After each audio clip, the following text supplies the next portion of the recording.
Hey, I'm Michael Douglas.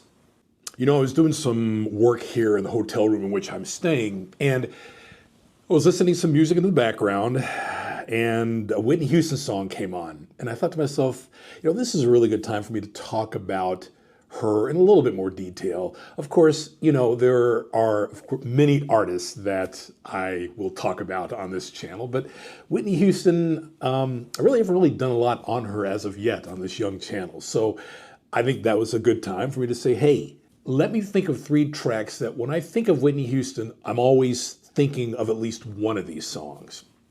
So I would call these 3 eternally awesome Whitney Houston songs on this edition of Dr. Pundit.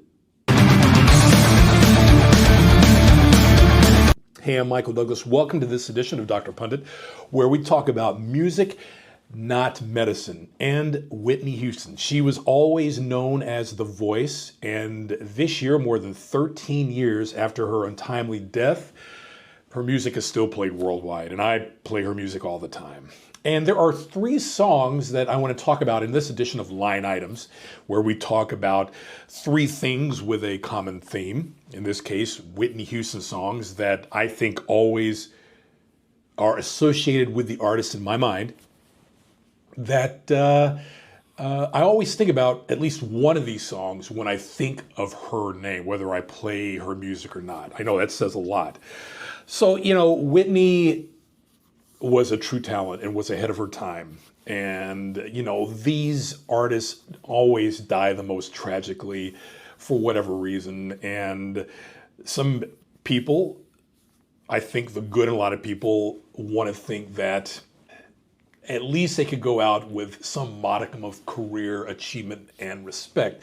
Now, certainly she did, but in the last 5 or 6 years prior to her death, one could argue that it was not the best of times for Whitney Houston. But whatever you feel about her manner of drowning and her death, I think most people think of her enduring legacy of her most timeless works. I know I do, and that's what spurred me to think about these 3 tracks. So let's get started.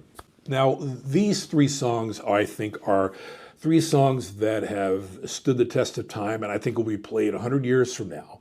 And they best exemplify who she was and how talented she was as an artist. And how can anybody not think of Whitney Houston without thinking of her #1 hit from 1987, the first song from her Whitney album, her second album, called I Want to Dance with Somebody Who Loves Me. A #1 smash, multiple countries, pop and R&B charts here in this country in the summer of 1987. And a lot of people may have forgotten. I know I haven't, because that was between my freshman and sophomore year in college. I was obviously into music a lot more back then. I still am, but I long for those days. That was the summer that people were expecting, and these artists delivered, key albums from Whitney Houston, George Michael, and Michael Jackson. 3 superstars that, of course, died since then, but that year was huge for huge releases from 3 huge superstars. Whitney, one of them. So if you look up the definition of a 1980s pure pop song in the dictionary, you'll find a picture of the cover sleeve for this song, I Want to Dance with Somebody. And that song won Whitney Houston an artist for Best Female Pop Vocal Performance. And this is where the Grammy, I think, awards songs that have this designation a certain style, okay? Of course, there are a lot of pop songs, but songs that exemplify through their arrangement, through their instrumentation, of course, through their vocals, that are perfect examples of how music sounded at the time. This one was one of those songs, and the award for Best Pop Vocal Female that year couldn't have gone to a more deserving tune than this one. Of course, I like the opening lyrics that go something like this. Clock strikes upon the hour and the sun begins to fade. Still enough time to figure out how to chase my blues away.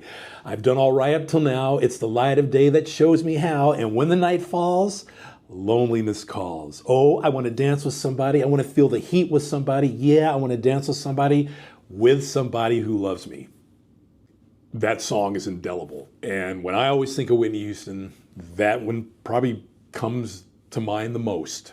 Now, this next track is a song from the movie The Bodyguard. It became Whitney Houston's biggest hit and the longest tenured hit of all of her number one hits at that position. A song that was released in 1993 and spent 14 weeks at the top.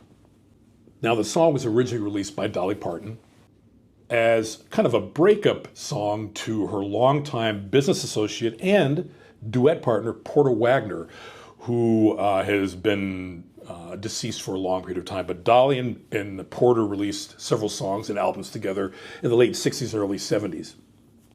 Now, the version of that song was released on her classic 1974 album, Jolene, a song that was done recently by Beyonce from her current album, and a song that spent a week in the top 10 with a kind of Beyonce twist. Now, we won't get into Jolene. I would refer people to a review of her current album on one of my other episodes here on Dr. Pundit. But I Will Always Love You. Whitney just really hit it out the park with this song. And when people think of that song, they think of hers and not Dolly Parton's, because obviously it's a song that was released as a single, and it spent the longest time at number one in her career. But Whitney puts her own stamp on it. Key lyrics include the following.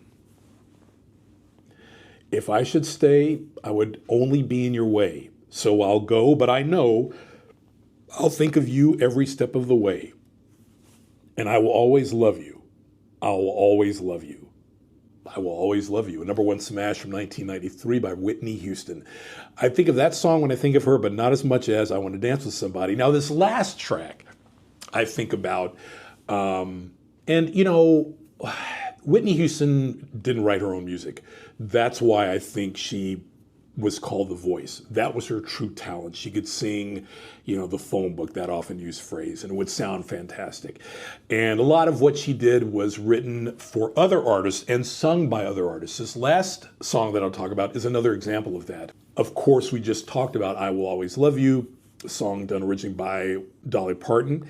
This track was originally sung and written for George Benson, and it was from her debut album. And I knew from the opening bars of this album, because the album version is a little bit different than the single version. The single version starts off with a more produced kind of intro, but the album version, the original album version, starts off with a very simple piano key progression. And it sets the stage for, I think, the song that just really early defined who Whitney was and the range of her voice. I'm talking about the number one song, The Greatest Love of All. And it was originally written for George Benson in 1977 for a movie, I think the first movie for Muhammad Ali, or about his life, called The Greatest. Of course, Greatest Love of All. And Whitney's version stayed at number one for 3 weeks, and I think she, or at least her record label, wanted to at least prove to people that she could not only sing with range, but she had a certain style to her voice, similar to Mariah Carey when she was starting out, her lilting kind of melismatic kind of style. Whitney Houston, I think, with Greatest Love of All, told people, this is how I stylize my biggest vocal hits. And lyrics like this really stand out for this song. I believe the children are our future. Teach them well and let them lead the way. Show them all the beauty they possess inside. Give them a sense of pride to make it easier. Let the children's laughter remind us of how we used to be. Everybody's searching for a hero. People need someone to look up to.